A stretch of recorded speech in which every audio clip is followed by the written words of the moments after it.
Hello, darlings. This is for November the 20th, and it's going to be a general read for fire signs. If y'all are new to my channel, welcome. And if you're returning, welcome back. I appreciate everybody. Don't forget, if you haven't already, to subscribe, like, share, and comment for me.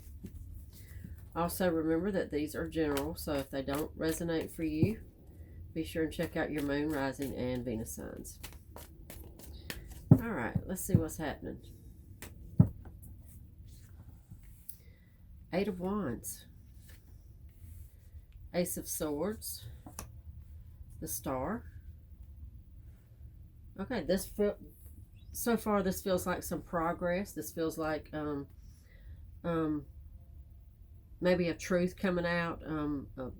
Somebody, I feel forgiveness.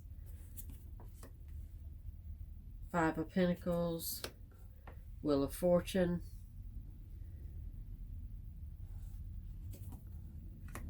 Knight of Swords, Queen of Wands, and the Five of Swords. This feels like the end of a fight, the end of a disagreement, the end of opposition between probably a couple, two people. I think these people have finally are at a point where they're coming to an understanding, they're coming to an agreement. Forgiveness, understanding, truth, a truth coming out, maybe. Knight of Swords, Queen of Wands, for me, that feels like two separate people here. Somebody willing to talk, somebody willing to talk, and somebody willing to listen. Okay, I think this relationship has been at a real standstill. A lot of conflict with the Five of Pentacles, Five of Swords. A lot of conflict here, disagreeing. But much forward movement in this, much progress, much. I think you guys are finally getting on the same page, like I said, and whatever this adversity that has went on, whatever this feud, or feud may not be the right word, maybe it is for some of y'all, but there's been something coming between the two of y'all, and I think it's coming to an end. Okay, let's see, what do we want to use? Let's try, I'm going to clarify. Let's use this deck. I have not used this one in a hot minute, so let's use this deck and clarify each one. We have one flew out, so we're going to use her first, clarifying our Ace of Swords with the Nine of Coins. Nine of Coins is contentment, being actually proud of yourself, speaking, going along with the Ace of Swords. This is about speaking your truth. This is about, maybe being proud of yourself for finally standing up and saying whatever it is that you needed to say. Okay. Eight of Wands clarified by the Two of Coins. The Two of Coins in this deck is all about victory, moving forward, being very balanced. I think that's a fairness, a give and take kind of thing, an accepting of somebody else's truth, their opinions, their feelings, that kind of thing.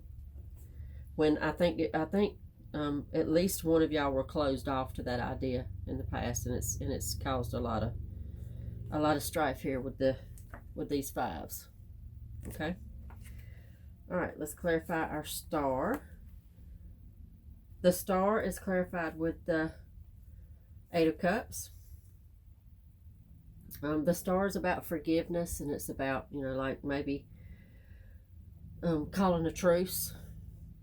There's a lot of understanding, a lot of empathy that goes along with the star for me. Eight of Cups is leaving something behind that no longer serves you, and I think that's the whole stubbornness, the whole, the separate, being on separate sides of this, whatever this is that's went on between you guys, okay?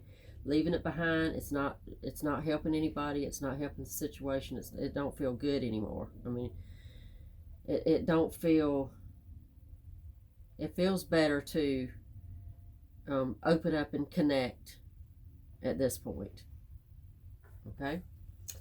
Clarifying our Five of Pentacles. This is perfect. Clarifying the Five of Pentacles is the Six of Wands. The Five of Pentacles is a part of that strife that we were talking about. It's feeling like you're left out in the cold. It is like loss and lack. Clarifying it is the Six of Wands, which is absolute victory. That's the turnaround that we're talking about here. This getting back together, this opening up, this getting on the same page. Much victory in that. This is happening. This is a good thing. Clarifying our Wheel of Fortune is strength. Wheel of Fortune is about divine timing, cycles, one cycle ending, another cycle beginning. It's about, it's a very positive, very high energy. Wheel of Fortune is good to get in any read. It is clarified by the Strength card, which both of these are major arcanas, by the way. The Strength card is strength and bravery, and I think it also speaks to loyalty.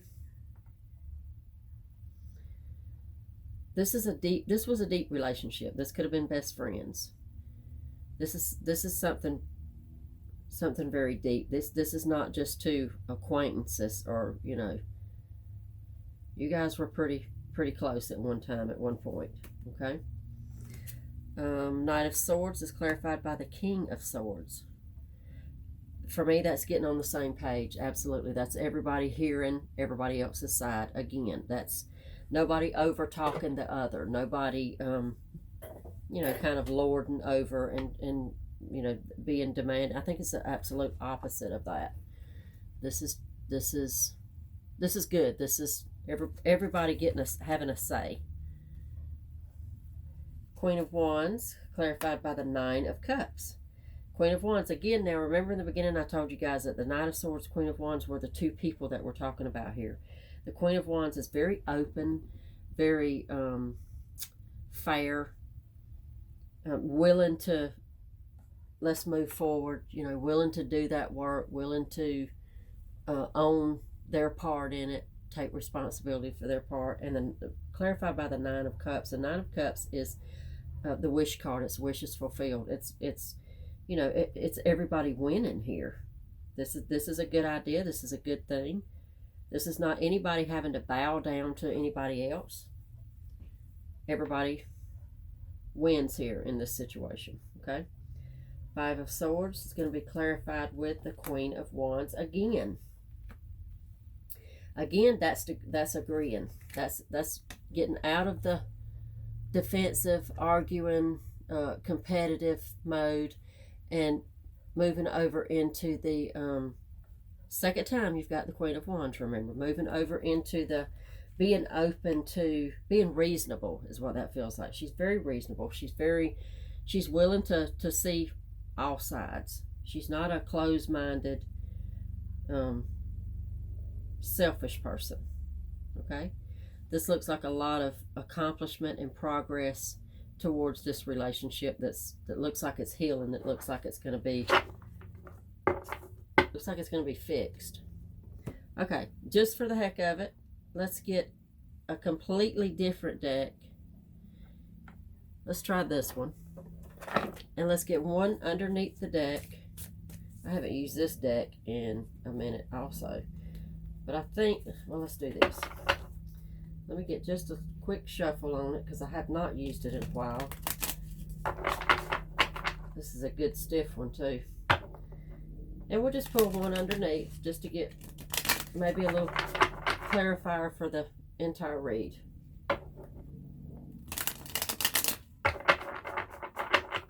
Okay. Just one. What would you need? What can we see? What can we see?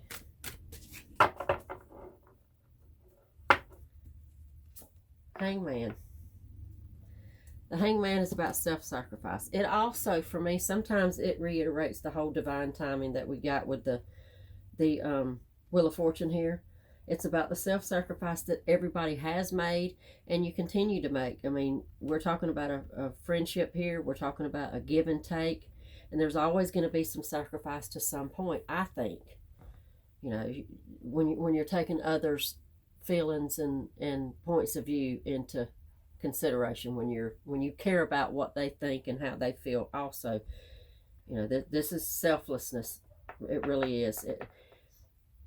It's it's caring about. It's not a weak card at all. It is a major arcana. It's not about being weak. It's about caring how the other person in this scenario, how they feel